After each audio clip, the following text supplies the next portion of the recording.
अनुसूचित जातीतील उपवर्गीकरण रद्द झालेच पाहिजे, झालेच पाहिजे.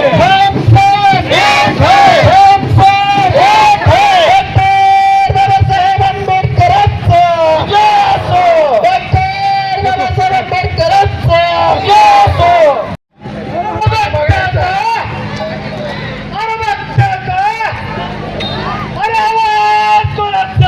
नमस्कार मित्रांनो, आपण पाहतात लोहारा टाइम्स.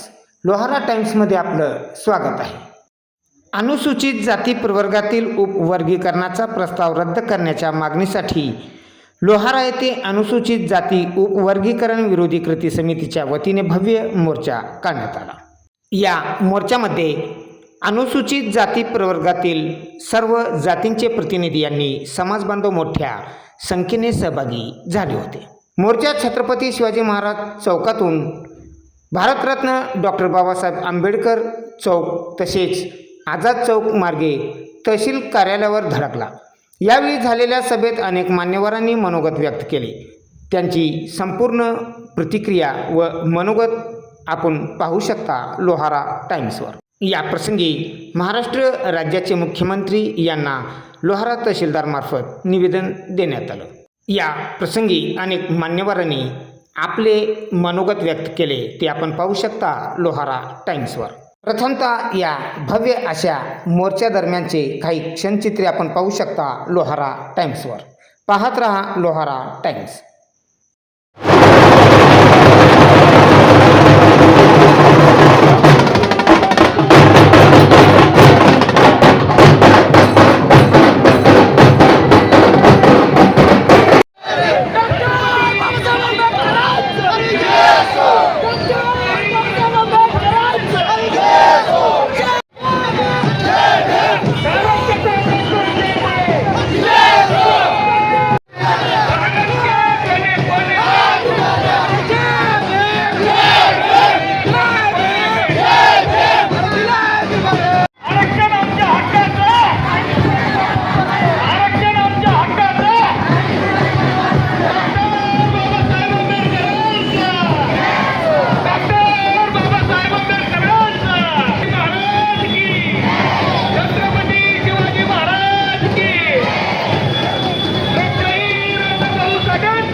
सिद्धार्थजी आगावणे सर यांचं सुद्धा या ठिकाणी आगमन झालेलं आहे. मी त्यांचं मनापासून हार्दिक स्वागत करतो.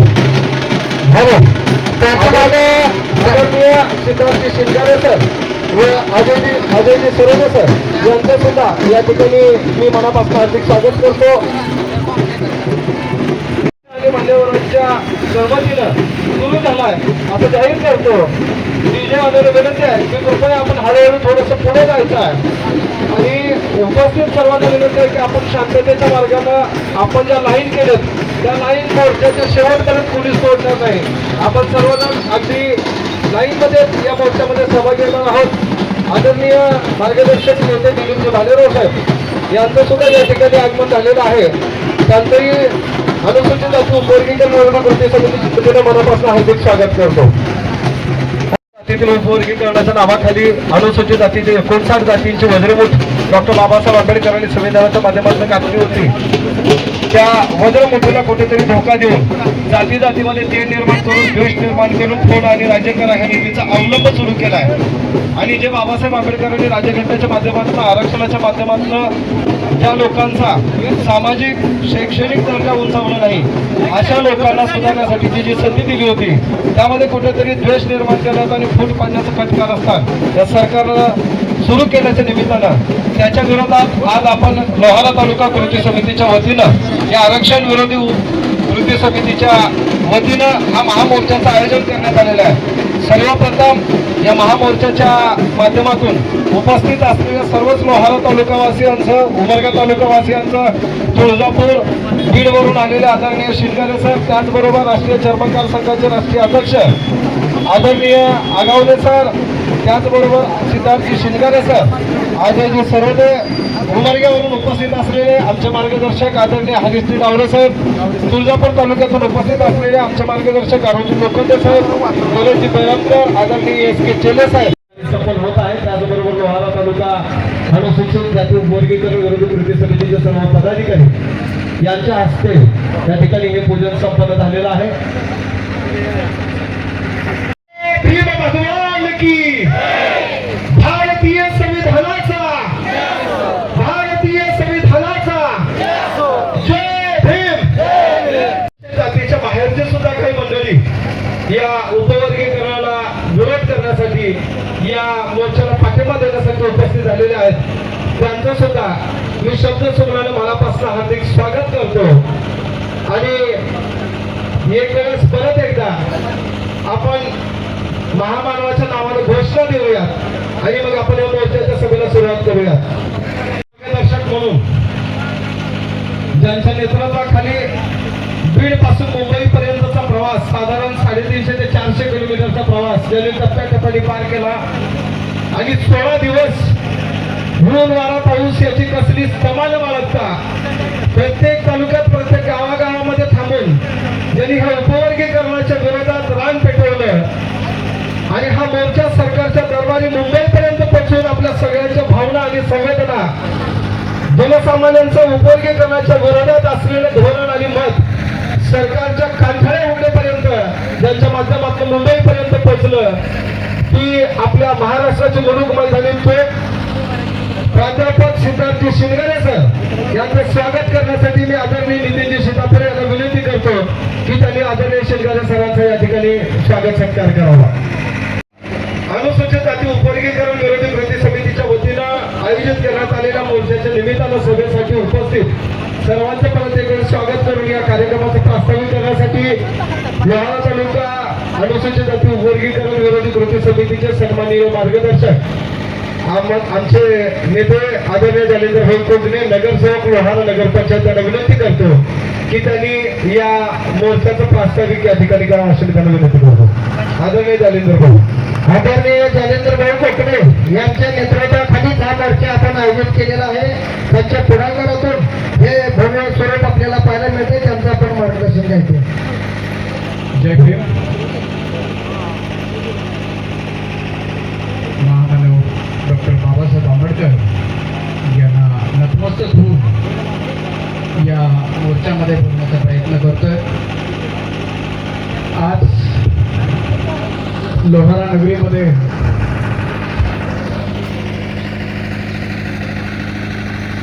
छत्रपती शिवाजी महाराज चौक ते तहसील कार्यालय इथे आपण मोर्चा आणायचं नियोजित केलं आणि तसं आव्हान केलं. त्या आव्हानाला, त्या विनंतीला मान देऊन या मोर्चामध्ये सामील झालेत असे मान्यवर बीडवरून आलेले, जालन्यावरून आलेले, धाराशिववरून आलेले, उमरग्यावरून आलेले. मी सर्वांचं नाव घेत नाही, माफी मागतो सर्वांची, कारण कोणाचं नाव घेता येईल आणि कोणाचं राहून जाईल. सर्वांची दिलगिरी व्यक्त करतो. या मान्यवरांचं मी स्वागत करतो. कैलासवासी दयाबाई रावसाहेब पाटील बहुउद्देशीय सेवाभावी सामाजिक संस्था लोहारा खुर्द यांच्या वतीनं अनुसूचित जाती उपवर्गीकरण विरोधी कृती समितीच्या वतीनं आयोजित केलेल्या मोर्चाला जाहीर पाठिंबा देण्यासाठी या तालुक्याचे शेतकरी नेते शेखर पाटील यांच्या वतीनं या मोर्चाला पाठिंबा दिला जाणार आहे. मी आमच्या कृती समितीच्या पदाधिकाऱ्यांना विनंती करतो की त्यांच्या वतीने एक सन्मान चिन्ह देऊन या ठिकाणी या मोर्चाला पाठिंबा दिला जाणार आहे. समितीच्या सर्व आमच्या पदाधिकाऱ्यांना विनंती करतो की त्यांनी समोर यावं आणि हे सन्मान चिन्ह पाठिंब्याच्या रूपानं या ठिकाणी स्वीकारावं अशी मी विनंती करतो. कमिटीचे लोक, कृती समिती, कोर कमिटी पुढे आले असं थांबा. आपली कोर कमिटी सगळेजण. आम्रपाली ताई, आपण हे वरी या.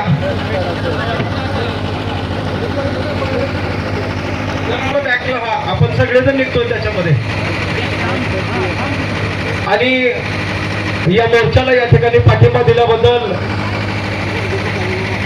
आदरणीय शेखरजी पाटील साहेब व त्यांच्या या कैलासवासी निवासी गयाबाई पाटील सेवाभावी बहुउद्देशीय संस्थेचं मी मनपूर्वक या ठिकाणी आभार व्यक्त करतो. समाज प्रगती पथावर गेला. सर्व 59 जातीमध्ये जे काय आपल्याकडे आहेत, भोर समाज, सांबार समाज, इतर जी काही जाती आहेत, आता सर्व जाती बाबासाहेब आंबेडकरांच्या जे काय करत आता आपल्या मग सोबत येऊन हे आंदोलन करत आहेत. कारण आतापर्यंत त्यांच्या घरामध्ये बाबासाहेबांचा फोटो देखील नव्हता. त्याचं कारणच तुम्हाला सांगतो की बाबासाहेबांना फुकट दिलं होतं, त्याचं महत्व नव्हतं. परंतु आता त्यांना महत्व करायला लागलंय आणि म्हणून आज बाबासाहेबांची जाणीव इथल्या सर्व 59 जातीने व्हायला लागलाय. त्याच्या खऱ्या अर्थानं या ठिकाणी आपण अभिनंदन करणं देखील या सर्व जातीचा गरज आहे. मित्र, विषय एवढाच आहे. मला सांगायचंय की मातंग बांधवांना, आम्ही तुमच्या नंतर भावाच्या भूमिकेत आम्ही काम करत असताना बौद्ध समाजावरती बिनबुडाचे तुम्ही आरोप करू नका. अरे बाबासाहेब आंबेडकरांनी तुम्हाला काय आपली परिस्थिती होती? अरे तुम्ही मेलेलं ढोर आणून वडत न्यायचं आणि त्याची चमडी तुम्ही काढायची. आपण आणि त्याच चमड्याचं पोलीस करून पुढं चप्पल बनवून सांबार समाज करायचा. म्हणजे आपण सर्व एका धंद्यातले, आपले राहणं, आपले खाणं, आपण सगळे एका विचाराची माणसं. बाबासाहेब आंबेडकरांनी मातंग समाजाच्या अनेक परिषदा घेतल्या, महारमांग परिषदा. आणि बाबासाहेबांनी त्यावेळेस म्हटलं होतं की मला एखादी जर मुलगी असती तर मी मातंगाला देऊन हे नात्यामध्ये जवळ केलं असतं. अरे एवढे बाबासाहेब तुमच्यासाठी प्रेम करणारे, परंतु तुम्ही बाबासाहेब आंबेडकरांच्या विचाराच्या विरोध जाऊन तुम्ही आमच्यावर आरोप करताय. आमचे मित्र ॲडव्होकेट शीतलजी चव्हाण साहेब यांचंही मोर्चाच्या ठिकाणी आगमन झालेलं आहे.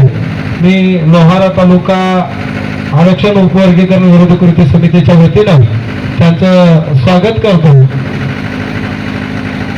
यानंतर या मोर्चाला संबोधित करण्यासाठी कार्यक्रमासाठी ॲडव्होकेट इनामदार साहेब हे सुद्धा उपस्थित झालेले आहेत.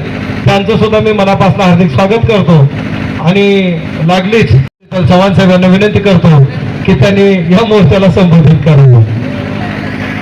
स्वातंत्र्याचा, समतेचा आणि बंधुतेचा विचार समाजामध्ये रुजवणाऱ्या तमाम महामानवांना विनम्र अभिवादन करतो. या ठिकाणी मंचावरती आणि समोर उपस्थित असलेल्या सगळ्यांना मानाचा जय भीम, जय लहूजी. उमरग्यातल्या मोर्चामध्ये सुद्धा मी सांगितलं की सध्या देशामध्ये फोडाफोडीचा मोठा ट्रेंड चालू आहे. नीटचा पेपर फुटला, TETचा पेपर फुटला. श्रद्धेनं लोकांनी ज्या राम मंदिराच्या पेटीमध्ये पैसे टाकले ती पेटीसुद्धा फुटली. पक्ष फोडाफोडी झाले, आमदार खासदार फुटले. आणि आता पुढचं षडयंत्र आहे की बहुजन समाजामध्ये फाटाफूट करायचे, बहुजन समाजामध्ये फोडाफोडी करायची. त्याच्यासाठी मराठा OBC भांडण याच्या आधी लावण्यात आलं. आणि आता SC प्रवर्गामध्ये जे 59 जाती येतात त्याचं उपवर्गीकरण करून त्यांच्यामध्ये भांडण पेटवण्याचं कारस्थान चालू आहे. मुळामध्ये दोन भाऊ जर लहानपणापासून एका ताटामध्ये जेवत असतील आणि मोठे झाल्यानंतर त्यांची भूक वाढली असेल तर त्यांच्या ताटामधल्या भाकरी वाढवायला पाहिजे. एकाच भाकरीचे तुकडे करायचे, एकाला मोठा तुकडा एकाला लहान तुकडा द्यायचा आणि दोघांमध्ये भांडण लावायचं. असा प्रकार करता येत नाही. जर काही एससी समाजातल्या एखाद्या जातीला जर का त्यांचा मागासलेपणाचा अनुशेष भरून निघाला नसेल तर विशेष सवलती तुम्ही जाहीर करा. वसतिगृहांची संख्या वाढवा, सरकारी नोकऱ्यांची संख्या वाढवा. इतर जसं मराठा समाजाला अण्णासाहेब पाटील महामंडळ आहे तशा प्रकारच्या आर्थिक तरतुदी करा. परंतु तसं न करता आहे त्या आरक्षणातल्या सरकारी नोकऱ्या भरायच्या राहिलेल्या आहेत, अनेक सरकारी पदं भरायची राहिलेले आहेत. असं असताना ते पदं भरायचे नाहीत आणि जातीमध्ये भांडण लावून द्यायचं आणि मग नाव घेतात सुप्रीम कोर्टाचं. सर्वोच्च न्यायालयाचा निकाल जर का या बाबतीतला वाचला तर सर्वोच्च न्यायालयानं कुठंही उपवर्गीकरण बंधनकारक केलेलं नाही. सर्वोच्च न्यायालयाच्या निकालामध्ये कुठेही म्हणलेलं नाही की हे बंधनकारक आहे. राज्याला स्वतंत्रपणे तुम्ही निर्णय घ्या आणि त्याच्यासाठी सुद्धा काही क्रायटेरिया दिलेला आहे. इम्पेरिकल डाटा काढावा, जातीनिहाय जनगणना करावी, त्यातलं जातीनिहाय मागासले पण तपासण्यात यावं, अशा प्रकारच्या त्याच्यामध्ये अटी घातलेल्या आहेत. त्यापैकी कुठल्याही अटीची पूर्तता केलेली नाही. जी बदर नावाची समिती बसवली आहे या उपवर्गीकरणासाठी ती केवळ एक सदस्यीय समिती आहे. म्हणजे या देशाचा कारभार सुद्धा 1-2 मोदी शहाच्या हातामध्ये आणि ती समिती सुद्धा एकाच सदस्याच्या हातामध्ये त्याने निर्णय घ्यायचा. बरं, त्याचा अहवाल सार्वजनिक करावा आणि त्याच्यावरती हरकती मागवायला पुरेसा वेळ द्यावा. 59 जातीच्या नेतृत्वांची एखादी बैठक शासनासोबत बसवावी आणि त्याच्यातून चर्चा विनिमय करावा असं सुद्धा सरकारला वाटत नाही.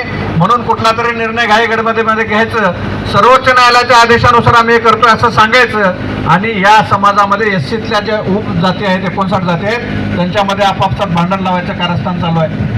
अतिशय दुर्दैवी पोस्ट करतायत. जो एससी समाज एकत्रपणे पूर्वी लढायचा, आज ते समाजातले लोक फक्त एकमेकांना शिवाय देत नाहीत. काही दिवसांपूर्वी मी पोस्ट पाहिल्या, त्या पोस्ट मधले शब्द सुद्धा या ठिकाणी वापरणं योग्य नाही. एकमेकांच्या महामानावरती सुद्धा अतिशय खालच्या स्तरामध्ये टीका आपल्या एससी वर्गातल्या जातीमध्ये आपापसामुळे चालू आहे. कशामुळं? या उपवर्गीकरणाच्या निर्णयामुळं. आणि सरकारला हेच बघायचं आहे. 2029ला त्यांच्या विरोधामध्ये प्रचंड रोष आहे आणि आपण सत्तेमध्ये पुन्हा येणार नाही हे त्यांना कळालेलं आहे. आणि त्यांना विरोध करणारे कोण आहेत? तर हे बहुजन समाजातले लोक त्यांना विरोध करतायत, संविधानवादी लोकशाहीवादी लोक विरोध करतायत. आणि मग त्या लोकांमध्ये फूट कशी पडायची?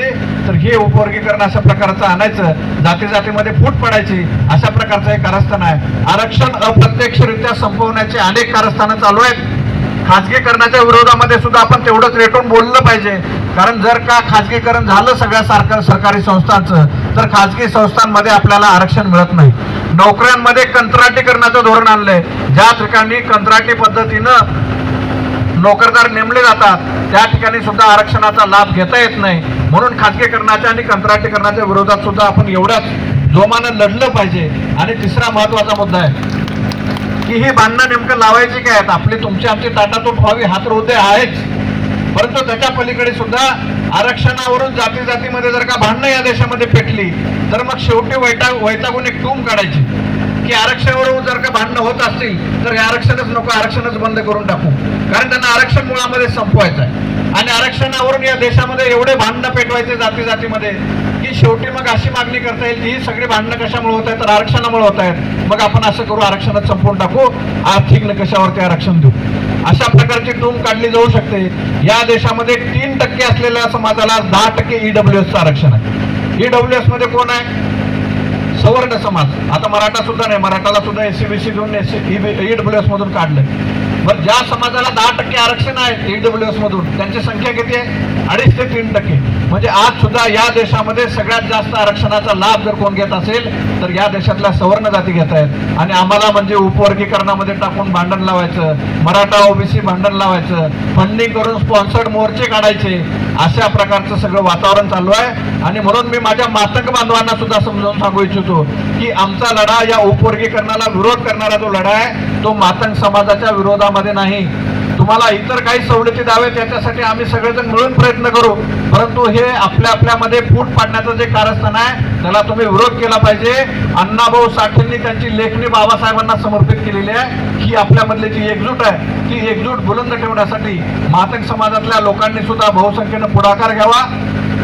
कुठल्याही खोट्या भूलतापांना बळी पडू नये आणि आपली एकजूट अशाच प्रकारे भक्कमपणे पुढे न्यावी अशा प्रकारची विनंती मी या ठिकाणी करतो. प्रत्येक जातीमध्ये भांडणं लावण्यासाठी कुठल्या आयडिया करतं याचा आता अंदाज आपल्या सैनिकाला सगळ्या आलेला आहे. त्यामुळं या सरकार असं डिवचून बघतंय. माग वाजपेयीच्या काळामध्ये आपल्याला असंच एकदा दिवस नाही आलं की घटनेचं पुनरावलोकन हा विषय त्यांनी काढला होता. त्यावेळी संपूर्ण संविधानवादी सगळे मंडळी जेव्हा एकत्र आली, हरिनरकेनं या भागामध्ये 3 ठिकाणी व्याख्यानं आम्ही आयोजित केली होती. तर त्यावेळी लोकांची ही भावना बघून परत त्यांनी तो विचार मागे घेतला. त्यांना फक्त डिवचून बघायचं आणि हा समाज अजून किती जागा आहे ह्याची जाणीव झाली की आपला पाय काढता घ्यायचा. हेच ही सरकारची सवय आता आमच्या लक्षात आलेली आहे. म्हणून आम्ही अजून किती जागे आहोत हे दाखवण्यासाठी आज आपण रस्त्यावर आलो नाहीत आपले. हे आम्ही तुम्हाला समजून सांगतोय. तर मातंग समाजाच्या नेत्यांना आम्ही वेळोवेळी या सांगतो की भारतीय संविधानाचं आर्टिकल 341 मध्ये एखादी जात काढायची असेल, एखादी जात ठेवायची असेल, तिचा काना, मात्रा, उकार, वेलांटी जरी बदलायची असेल तर तो अधिकार हा संसदेचा आहे, तो राष्ट्रपतीचा आहे, तो राज्याचा नाही.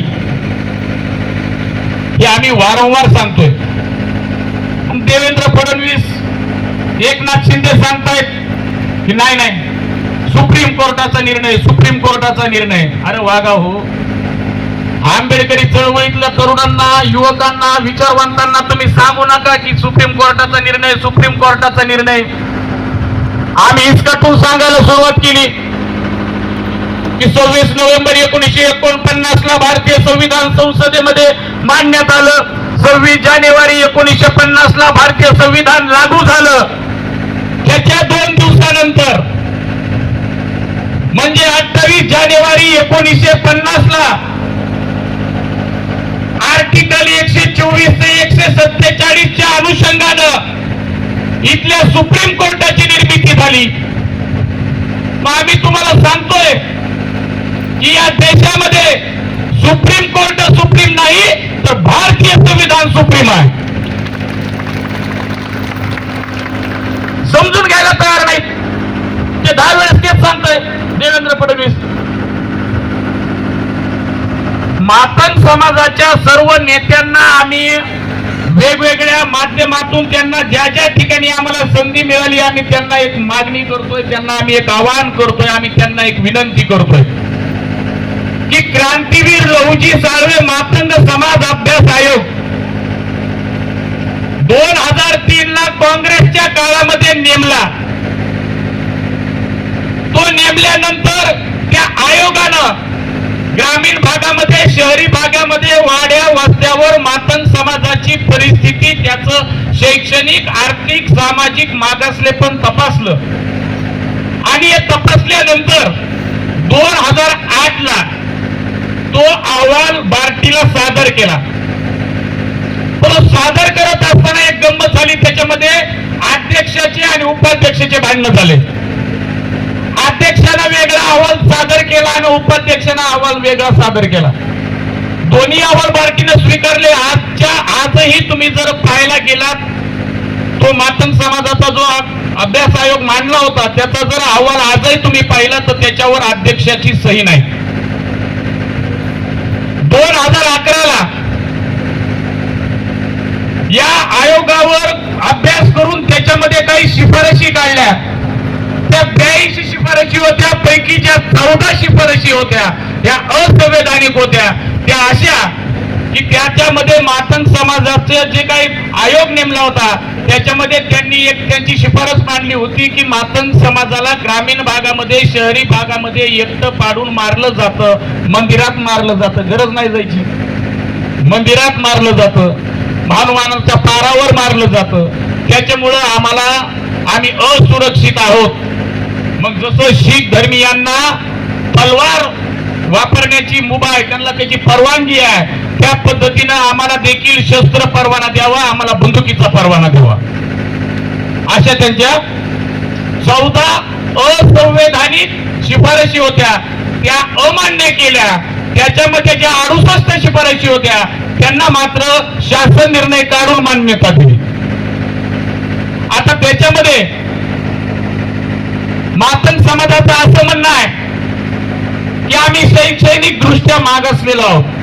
त्याच्यामुळे आम्ही व्यवस्थित ऐकली आणि ते ऐकल्यानंतर मग एक गोष्ट लक्षात आली की नेमकं आरक्षण उपवर्गीकरण प्रक्रिया काय आहे, की अनुसूचित जातीचं जे 13% आरक्षण दिलेलं आहे त्याच्यामध्ये देखील उपवर्गीकरण करून वेगवेगळ्या जातींना त्याचा क्रायटेरिया ठरवून त्यांची टक्केवारी ठरवून त्याच्यामध्ये उपवर्गीकरण करायचं हे आम्ही लोकांना सांगण्यामध्ये बऱ्यापैकी यशस्वी झालो.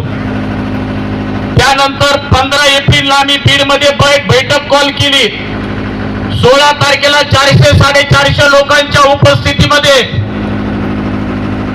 जी बैठक संपन्न झाली त्या माध्यमातून आम्ही 11 मे 2026 रोजी मोठा महामोर्चा काढायचं ठरवलं.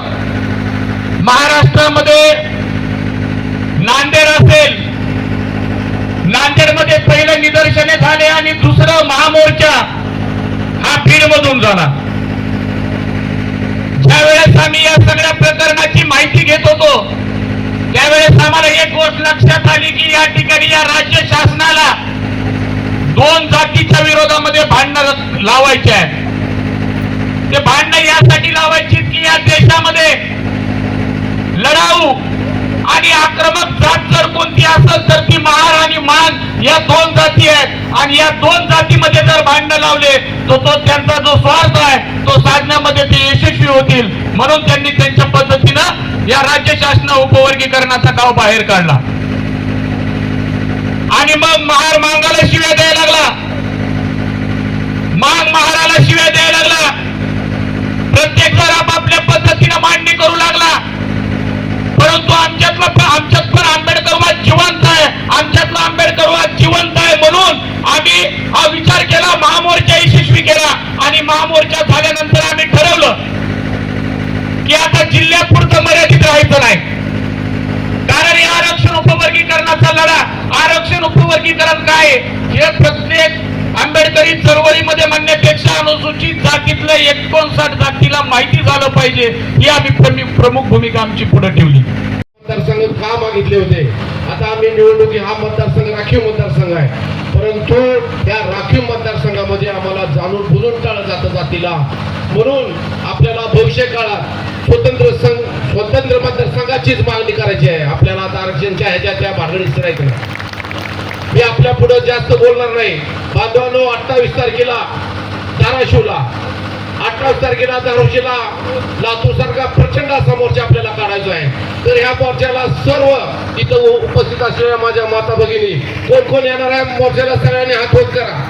काय बी झालं तरी लातूर सारखा आपला मोर्चा निघलेला आहे आणि मोर्चाला निमंत्रित देत असताना मला आंबेडकर साहेब दोघाही भावानं सांगितलं की तुम्ही मातंग समाजाच्या विरोधात बिलकुल बोलू नका. की आपला बारका भाऊ आहे, त्याला कळत नाही, अडाणी आहे, त्याच्यापर्यंत तुम्ही गेला नव्हतं, त्याच्या मागवड्यात गेला नव्हतं, त्यांना समजावून सांगितलं नाही म्हणून तुम्ही त्या मोर्चात कोणावर टीका करू नका. तरी मी आपल्याला या ठिकाणी आवाहन करतो की आपण जेवढे या ठिकाणी उपस्थित आहात तसेच त्या संयोजन समितीला विनंती करतो की बांधवांनो, तुम्ही जसं या 4-5 दिवसात फिरलात आणि असा पद्धतीचा मोर्चा काढलात तसंच तुम्ही त्या धाराशिवला 28 तारखेला सर्व माणसं मोर्चाला घेऊन या अशी मी या ठिकाणी विनंती करतो आणि माझे 2 शब्द संपवितो. जय भीम, जय भारत. आजचा हा निंबाळा तालुक्यातील तालुकास्तरीय उपवर्गीकरणाच्या विरोधातला आपला हा मोर्चा आहे. बरेचसे मान्य या ठिकाणी बोलणार आहे. एकच मुद्दा रिपीट करतो. आदरणीय कैलास शिंदे साहेबांचा जो मुद्दा मांडला स्वतंत्र मतदारसंघाचा, 3 विधिज्ञ या ठिकाणी आहेत. माझे मात्र शिंदे साहेब, शीतल चव्हाण साहेब आणि बहुतेक इनामदार साहेब यांना माहिती आहे की 1932ला कम्युनल अवॉर्ड तत्कालीन ब्रिटिश पंतप्रधान रामन मॅग्सेसे यांनी डॉक्टर बाबासाहेबांना दिला होता आणि त्यावेळेस एसटी समुदायाला 2 मतदान करण्याचा अधिकार होता. पण तो पुणेकरांच्या माध्यमातून आमचा राखीव मतदारसंघाचा अधिकार राष्ट्रपिता म्हणणारा महात्मा गांधींनी काढून घेतला. त्यावेळेस भाजपचे सरकार होतं, जनसंघ होता, काँग्रेस होतं आणि हिंदू महासभा होती. त्याच्यामुळं 1932चा हा जो अवॉर्ड होता त्यांना 2032 मध्ये 100 वर्ष पूर्ण होतात, आणखी 6 वर्षानं. तर हा आपला प्रमुख मागणीचा हक्क असला पाहिजे. बद्दरचं नाव काय माहिती आहे कोणाला? आनंद बद्दर नाव आहे. तो मानवी हक्क अभियानाचा बिहारचा पण अध्यक्ष आहे, इथला पण अध्यक्ष आहे आणि आता एक सदस्य समितीचा पण अध्यक्ष आहे.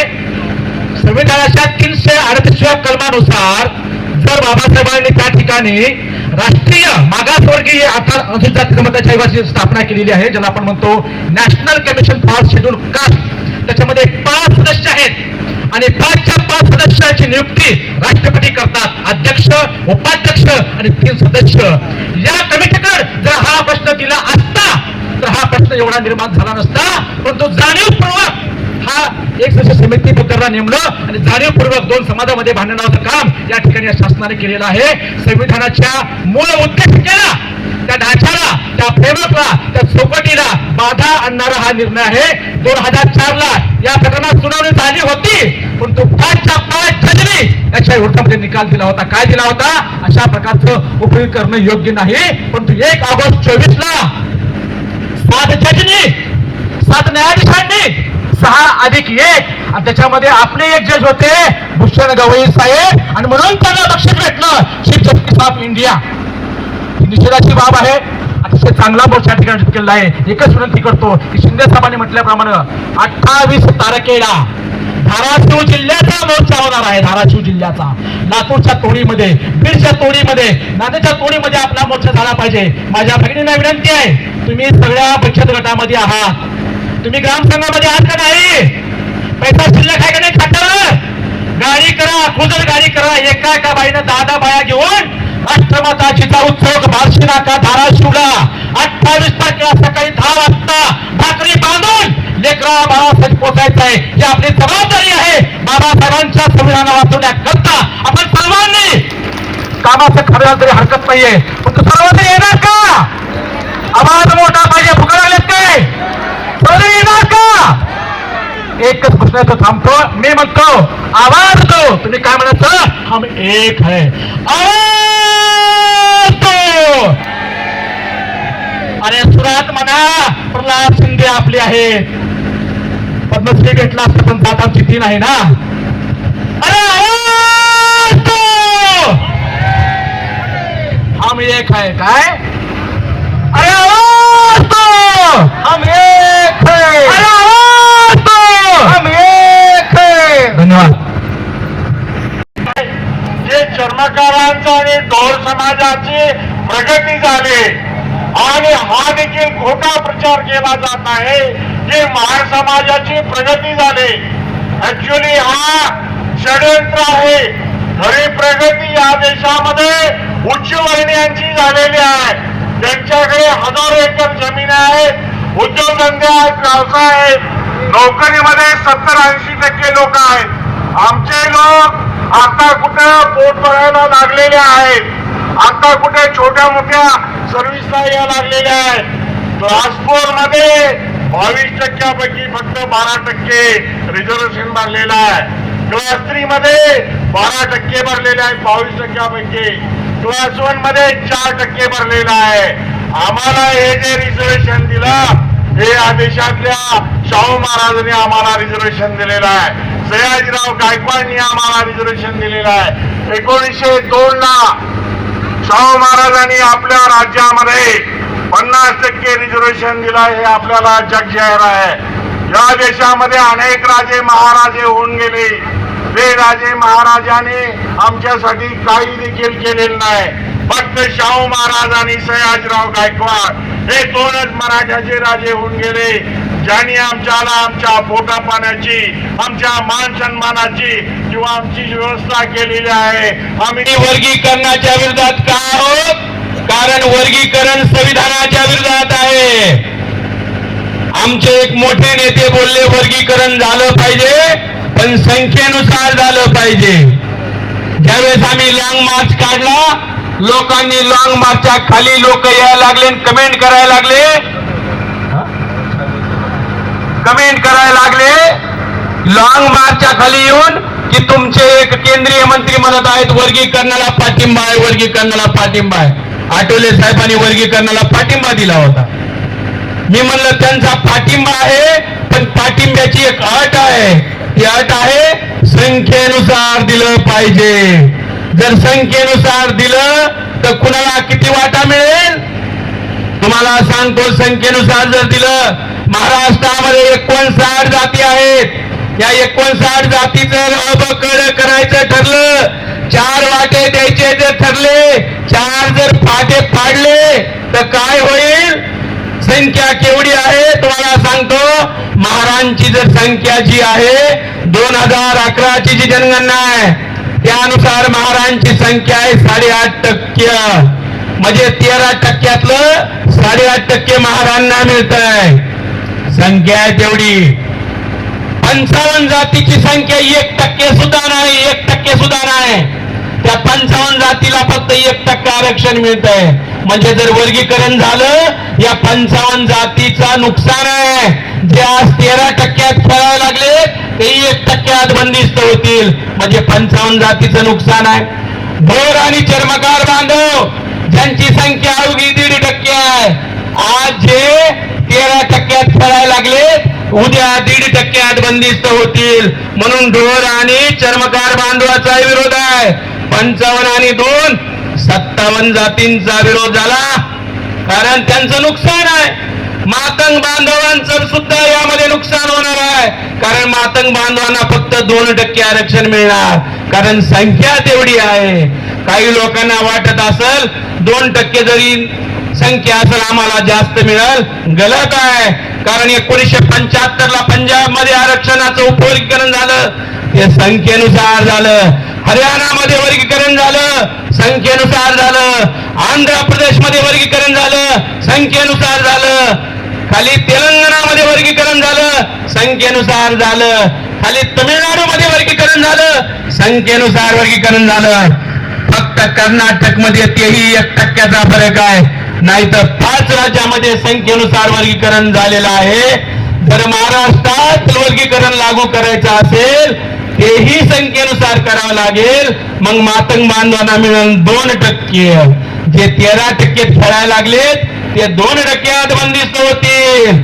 मातंग बांधवाचंही नुकसान आहे. म्हणजे 57 आणि 1 58 जातीचं नुकसान आहे. वर्गीकरण जर झालं तर एकाच जातीचा फायदा आहे, ते म्हणजे आमचा, महारांचा. बाकी कुणाचाच फायदा नाही. मग आमचा फायदा असताना आम्ही विरोध का करायला लागलो?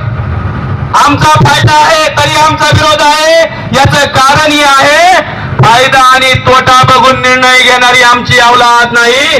जी गोष्ट संविधानाच्या विरोधात असते आम्ही त्याच्या विरोधात असतो. जी गोष्ट बाबासाहेबांच्या विचाराच्या विरोधात असते आम्ही त्याच्या विरोधात असतो. आणि जर तुम्ही नोकऱ्यामध्ये वर्गीकरण केलं आणि आम्ही जर उद्या राजकारणात मागितलं तर मग काय होईल? 29 राखीव मतदारसंघातून आमदार निवडून येतात. 29 त्याच्यापैकी 18 महारांना द्यावं लागतील तिकीट. 18 29 पैकी 18 महाराज आमदार बनतील. मग आता आमचे फक्त 10 आहेत. किती होतील वर्गीकरण झाल्यावर? 8 वाटतील, 18 बनतील. म्हणजे वर्गीकरण उद्या आम्ही राजकारणात मागू. जर तुम्ही नोकरीत केलं, देवेंद्र फडणवीसांना सांग नाही, जर नोकरीत लागू केलं तर आम्ही राजकारणात मागू. आणि राजकारणात मागितल्यावर काय होईल? तुमचा नियम आहे, मारापेक्षा मांग बरा, मांगापेक्षा चांबार बरा, चांबारापेक्षा डोर बरा, डोरापेक्षा जंगम बरा, जंगमपेक्षा आणि कुणीतरी बरा. हे तुमचा नियम आहे ना तिकीट देताना? आहे का नाही नियम? आम्हाला तिकीट देतात का तुम्ही? तिकीट देत नाहीत. आणि जर वर्गीकरण झालं 18 तिकीट आम्हाला द्यावं लागतील. आमचा फायदा आहे तरी आम्ही विरोधात आहोत. या धर्तीवर, या भारतात अशी कोणती जात नाही फायदा असताना विरोध करायला लागली. फायदा आहे तरी विरोध करायला लागली. कारण आम्ही विचारधारेला मानणारे लोक आहोत, तत्वाला मानणारे लोक आहोत, बाबासाहेबाला मानणारे लोक आहोत, म्हणून आम्ही विरोध करायला. लक्षात घ्या, 31 जुलैला आपल्याला महाराष्ट्र बंद करायचा आहे, लक्षात घ्या. आणि प्रत्येक मोर्चामधून आम्ही मागणी सांगायलाच लोकांना की आपल्याला महाराष्ट्र बंद करायचा आहे, पण तो शांततेच्या मार्गाने करायचा आहे. जाळपोळ तोडफोड म्हणून नाही करायचा, विनंती करून करायचा आहे, व्यापाऱ्यांना सांगून करायचं आहे, निवेदन देऊन करायचंय. तुम्ही हे करायला लागलात, आमचं फार संकट आलंय, त्यामुळे आम्हाला महाराष्ट्र बंद करायचं. ही गोष्ट आपल्याला करणं अनिवार्य आहे, लक्षात घ्या.